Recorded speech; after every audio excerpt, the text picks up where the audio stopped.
We are taught something very simple, that understanding comes from effort, that if we think harder, work longer, push ourselves further, answers will eventually appear.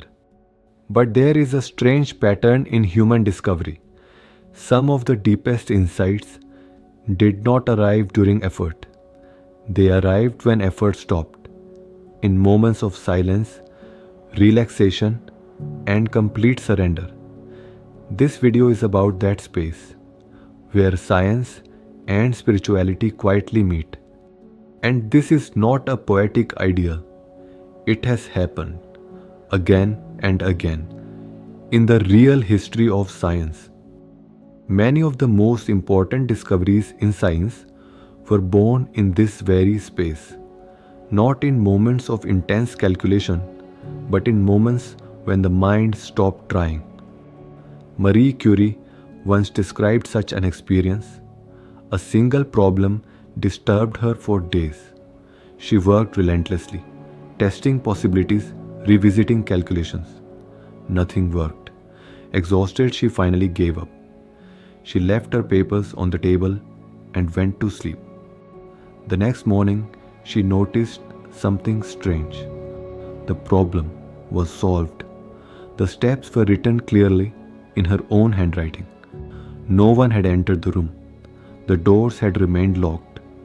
Slowly, she realized what had happened. During the night, in a half-dreaming state, she had risen and completed the work. From that moment on, she trusted this rhythm.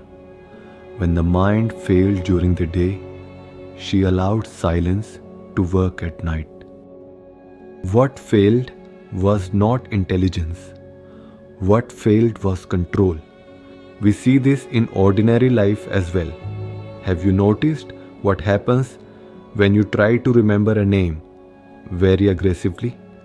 You strain the mind. You repeat the question.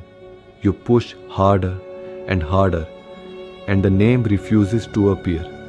Then later, when you have stopped trying, when you are relaxed, talking casually with someone, or doing something unrelated, suddenly the name appears. Effort did not help.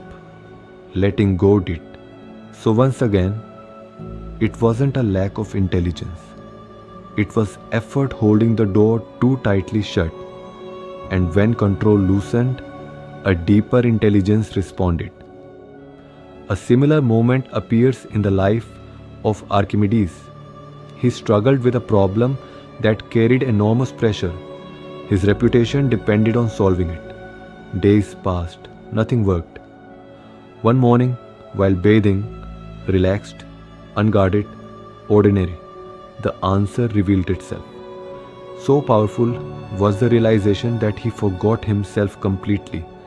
He ran into the street, shouting with joy, unaware of his own nakedness. That moment was not personal, it was impersonal. Truth arrived when the person disappeared. Across centuries, the pattern repeats.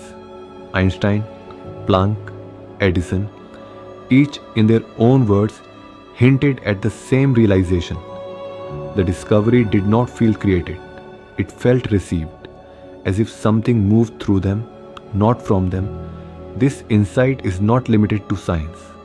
Artists describe it, poets describe it, mystics describe it. The moment of insight arrives only when the inner noise subsides. Ancient traditions express this through a simple idea. Truth does not belong to the individual. It appears when the individual steps aside, not because effort is useless, but because effort has limits.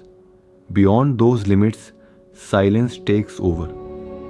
Modern science is slowly rediscovering this humility. Earlier, science spoke with certainty. Now it speaks with wonder. The deeper it looks into reality, the less it claims ownership over what it finds. This is not confusion, it is maturity. Perhaps truth has always worked this way, whether in science or spirituality. Whether through equations or meditation, truth enters when the mind is open, unoccupied, and empty enough to receive.